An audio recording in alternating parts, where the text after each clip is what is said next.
Olá, pessoal. Bem, aqui vamos nós falando de Revolução Industrial. Bem, quando a gente fala de Revolução Industrial, a gente precisa colocar ela em um conjunto.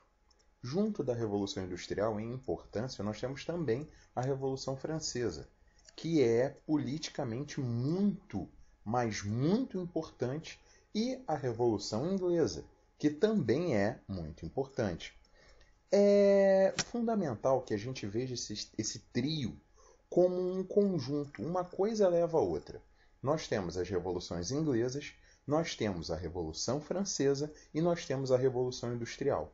A Revolução Industrial em si, ela é uma consequência direta das revoluções inglesas, tanto da Revolução Puritana, mas muito mais da Revolução Gloriosa, que leva ao poder finalmente a burguesia na Inglaterra.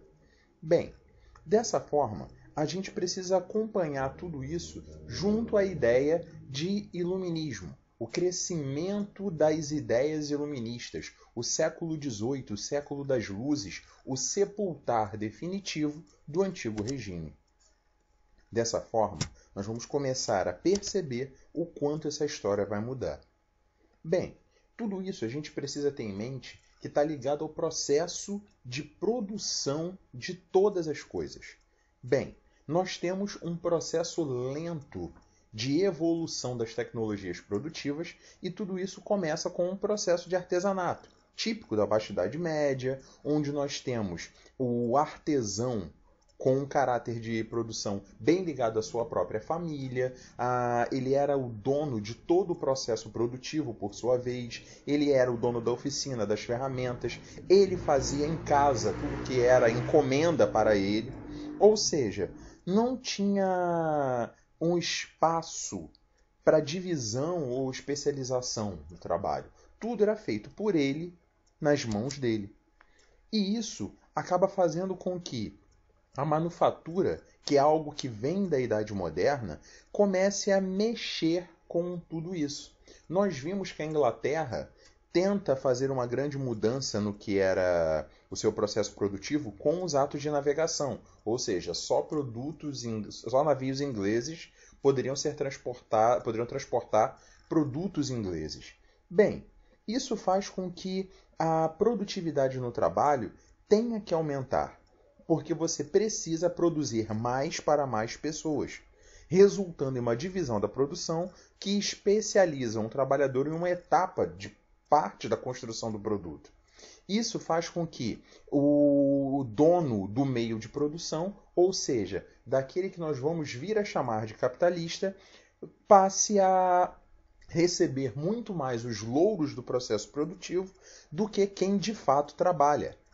Porque ele vai ser o dono do processo, comprando a matéria-prima e determinando a forma como a produção vai ser feita, assim como o seu ritmo, para que ele possa atender mais consumidores e lucrar mais. E assim, nós chegamos à maquinofatura, ou seja, a substituição do homem pela máquina. A velocidade humana não consegue acompanhar a velocidade da máquina. E a máquina tem uma vantagem sobre o ser humano. A máquina, ela não tem sentimentos, não tem necessidades. A máquina não adoece. Você pode parar a máquina por um dia e fazer uma manutenção de um dia e deixá-la funcionando por dias seguidos, fazendo com que a gerência do processo produtivo tivesse diretamente ligada àquele dono do processo. Assim, a Revolução Industrial com a máquina começa a se desenhar como uma grande substituição, como um recolocar o homem no mercado, onde nós temos fases, onde nós temos partes diferentes e onde o homem busca se adaptar para poder sobreviver. É importante ressaltar que trabalho, por definição, é toda a ação humana que, transformando a natureza, gera frutos para a sobrevivência. E aqui nós temos pessoas que, ao invés de trabalharem junto com os outros, tomaram conta de tudo aquilo que podia gerar sobrevivência para submeter a maior quantidade de pessoas possíveis. A primeira fase de Revolução Industrial nós chamamos de 1760 a 1860. Ela está basicamente presa à Inglaterra que é o primeiro país europeu, já que o seu governo assim o deseja, que conhece um processo de industrialização. Eles têm a vantagem de ter ferro e carvão em abundância e assim, a partir do tear mecânico, eles mudam a forma de produzir. Com a máquina, eles passam a produzir muito mais rápido. A segunda fase, de 1860 a 1900, a industrialização vai se espalhar pela Europa, vai chegar aos Estados Unidos, ao Japão, fazendo com que as inovações sejam necessárias. É uma época em que não temos só carvão e vapor. Nós começamos a ter, já próximo à chegada do século XX, a utilização de energia elétrica e principalmente de produtos químicos, o que faz com que as pessoas sobrevivam mais. Porque os produtos químicos conseguem limpar melhor o ambiente e tornam a vida mais possível, por exemplo, em um hospital. Produtos químicos em um hospital hoje não é novidade, mas eram novidade na virada do século XIX para o XX. Nós temos uma terceira fase entre 1860, digamos assim, de 1900, para falar a verdade, até hoje, onde nós temos os conglomerados, as indústrias, as multinacionais, nós temos o processo de automação, onde nós temos produção em série, o consumo em massa de produtos, meios de comunicação cada vez mais velozes. Nós temos indústria química, eletrônica, engenharia genética, robótica.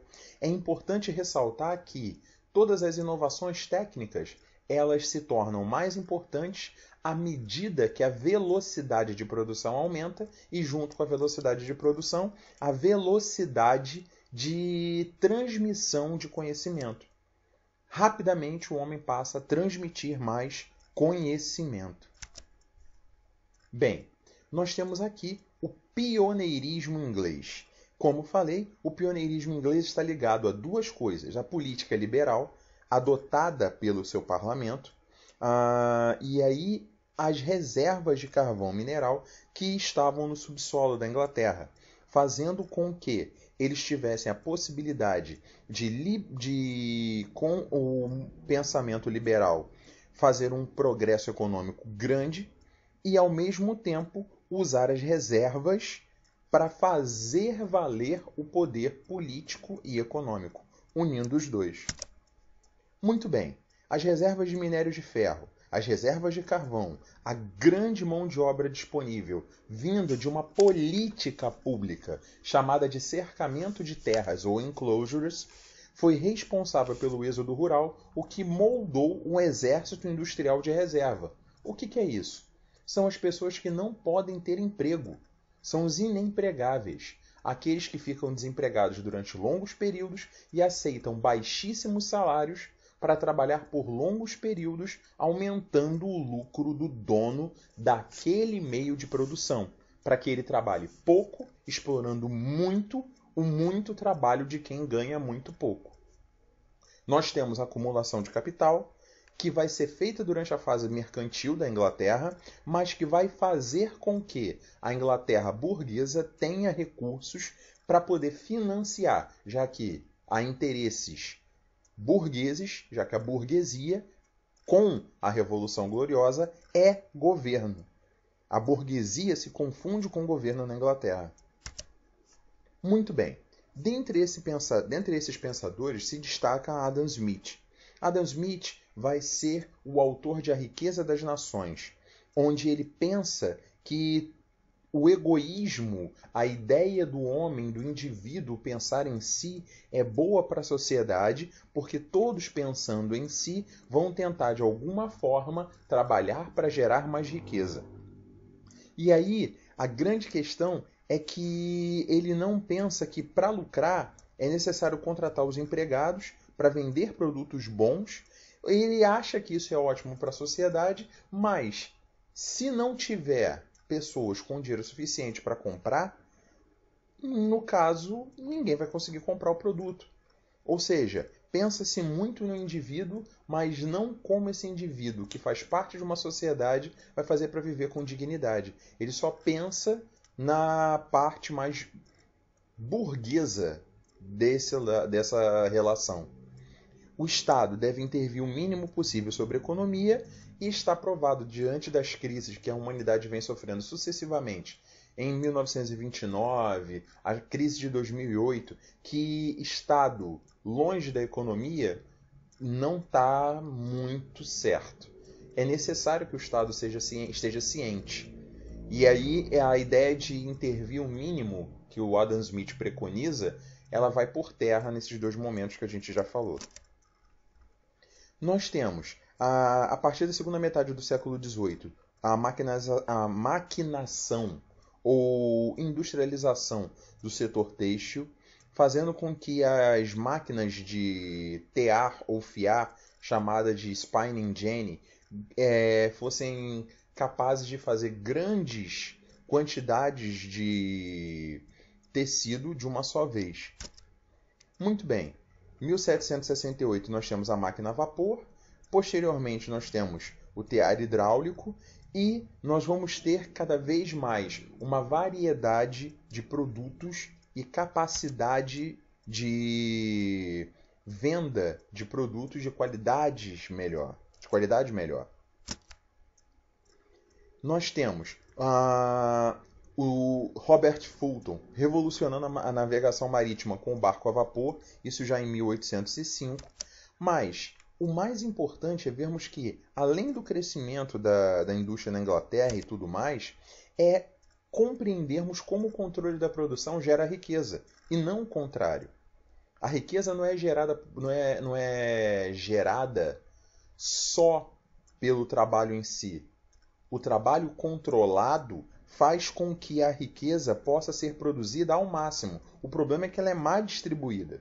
Nós temos dois modelos importantes. O Taylorismo, com Frederick Winslow Taylor, que tinha a ideia do time is money, tempo é dinheiro, buscar o aumento da produtividade. E ele tinha a minúcia de ver até mesmo o movimento do operário para que todos os seus movimentos fossem bem regulados para que ele pudesse aumentar a velocidade e assim ganhar mais dinheiro. Isso foi ultrapassado por Henry Ford quando ele coloca as esteiras que antes só fabricavam geladeiras e outras máquinas para fabricar carros, chassis de carros. E isso fazia com que cada vez mais ele revolucionasse a indústria automobilística, além de fazer com que o operário dedicasse toda a sua atenção a uma parte da produção, dominando fontes de matérias-primas, fazendo com que a esteira, digamos assim, a ideia da produção em linha, da linha de produção, fosse a maior novidade do seu tempo, produzindo cada vez mais rápido, só aumentando a velocidade de uma esteira. Fordismo, Taylorismo, eles propiciam a ideia de que o capitalista gosta muito de falar, da ideia de você ter variedade, da ideia de você ter competição. Isso é uma mentira. É uma grande mentira porque eles tentam a todo custo controlar a forma de produção.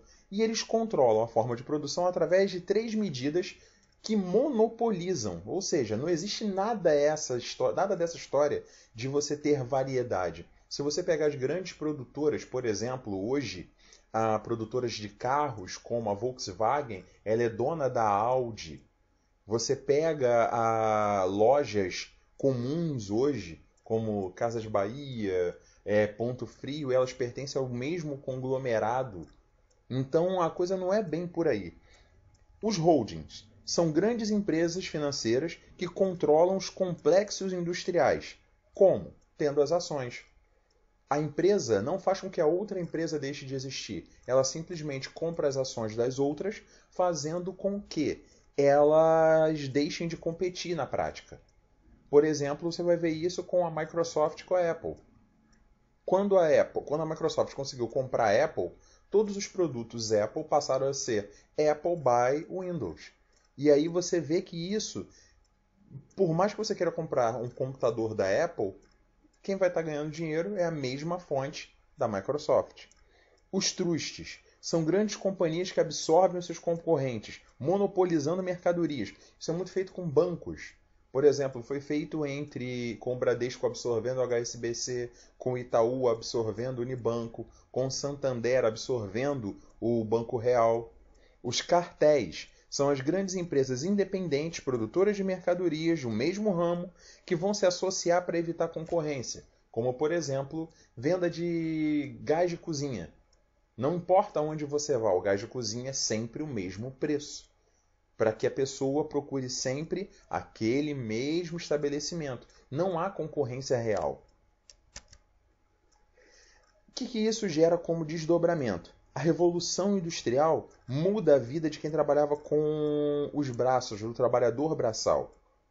O êxodo, como nós já falamos, com grande concentração urbana, a produção em larga escala, distanciando o trabalhador do produto, ou seja, ele nem sabe o que produz, alienando, e fazendo com que surgisse o proletariado urbano como classe, morando em lugares ruins.